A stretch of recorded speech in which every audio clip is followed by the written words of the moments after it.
AG ನ್ಯೂಸ್ಗೆ ಸ್ವಾಗತ.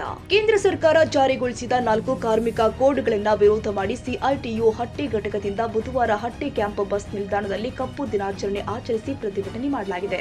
ಪ್ರತಿಭಟನೆಯಲ್ಲಿ ಕಾರ್ಮಿಕರನ್ನ ಕಪ್ಪು ಪಟ್ಟಿ ಧರಿಸಿ ಭಾಗವಹಿಸಿ ಕೆಲಸದ ಸುರಕ್ಷತೆ, ಸಂಘಟನೆಯ ಹಕ್ಕು, ಮುಷ್ಕರ ಹಕ್ಕು, ಸಾಮಾಜಿಕ ಭದ್ರತೆ, ಬೋನಸ್, ಗ್ರಾಚ್ಯುಟಿ ಹಾಗೂ ಪಿಂಚಣಿ ಹಕ್ಕುಗಳನ್ನು ದಮನ ಮಾಡುವ ಈ 4 ಕಾರ್ಮಿಕ ಕೋಡ್ಗಳನ್ನು ತಕ್ಷಣ ಹಿಂಪಡೆಯಬೇಕು ಅಂತ ಒತ್ತಾಯಿಸಿದರು.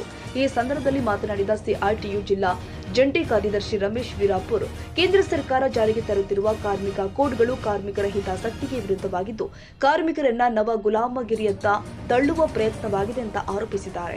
ಕಾರ್ಮಿಕರ ಹಕ್ಕುಗಳನ್ನು ರಕ್ಷಿಸಲು ದೇಶದಾದ್ಯಂತ ಹೋರಾಟ ಮುಂದುವರಿಸಲಾಗುತ್ತದೆ ಎಂದಿದ್ದಾರೆ. ಪ್ರತಿಭಟನೆಯಲ್ಲಿ ಇನ್ಕಿಲಾಬ್ ಜಿಂದಾಬಾದ್, ಕಾರ್ಮಿಕರ ಹೋರಾಟಕ್ಕೆ ಜಯವಾಗಲಿ, 4 ಕಾರ್ಮಿಕ ಕೋಡ್ ರದ್ದಾಗಲಿ ಎಂಬ ಘೋಷಣೆಗಳು ಮುಳುಗಿದ್ದಾವೆ. ಈ ಪ್ರತಿಭಟನೆಯಲ್ಲಿ ಸಿಐಟಿಯು ಜಿಲ್ಲಾ ಜಂಟಿ ಕಾರ್ಯದರ್ಶಿ ರಮೇಶ್ ವೀರಾಪುರ್, ಹಟ್ಟಿ ಚಿನ್ನದ ಗಣಿ ಸಿಬ್ಬಂದಿ ಹಾಗೂ ಕಾರ್ಮಿಕ ಸಂಘದ ಕಾರ್ಯದರ್ಶಿಗಳು ಆದ ವೆಂಕೋಬ್ ಮಿಯಾಪುರ್, ರಮೇಶ್ ಬಾಬು, ನಾಗರಾಜ್ ಗೌಸಮಿಯಾ, ಜಮದಗ್ನಿ, ಸಿದ್ದಪ್ಪ ಮುಂಡರಗಿ, ಚಂದ್ರಶೇಖರ್ ಗುಂಡಪ್ಪ, ಹಟ್ಟಿ ಘಟಕದ ಅಧ್ಯಕ್ಷ ಫಕ್ರುದ್ದೀನ್, ಕಾರ್ಯದರ್ಶಿ ವೆಂಕಟೇಶ್ ಗೋರಕಲ್, ಸಿಐಟಿಯು ಮುಖಂಡರು ಆದ ಪೆಂಚಲಯ್ಯ, ಅಲ್ಲಾಭಕ್ಷ, ಸಾಸಿಹಾಳ, ಶ್ರೀಧರ್, ಶೇಖ್ ಬಡೆ, ರಾಜೇಶ್ವರಿ, ನಿಂಗಪ್ಪ, ದಾವೂದ್ ಸೇರಿ ಅನೇಕರು ಉಪಸ್ಥಿತರಿದ್ದರು. ಮಲ್ಲರೆಡ್ಡಪ್ಪ, ದೊಡ್ಡಮನಿ, ಎಜೆ ನ್ಯೂಸ್.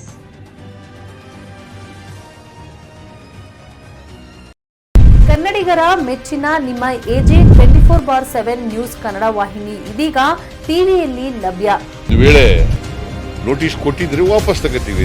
ಇವತ್ತು ವಕ್ಫ್ ಪ್ರಾಪರ್ಟಿ ಅಂತೇಳಿ ಬರ್ತದೆ ಅಂತ ಹೇಳಿದ್ರೆ ರೈತರು ಬೀದಿಗೆ ಬಂದ್ರೆ ಏನ್ ಮಾಡ್ಬೇಕಾಗತ್ತೆ? ಯಾರು ವೋಟ್ ಹಾಕಿಲ್ಲ ಅಂದ್ರೆ ಗ್ಯಾರಂಟಿನೆಲ್ಲ ಸ್ಟಾಪ್ ಮಾಡ್ಬಿಡ್ತೀವಿ.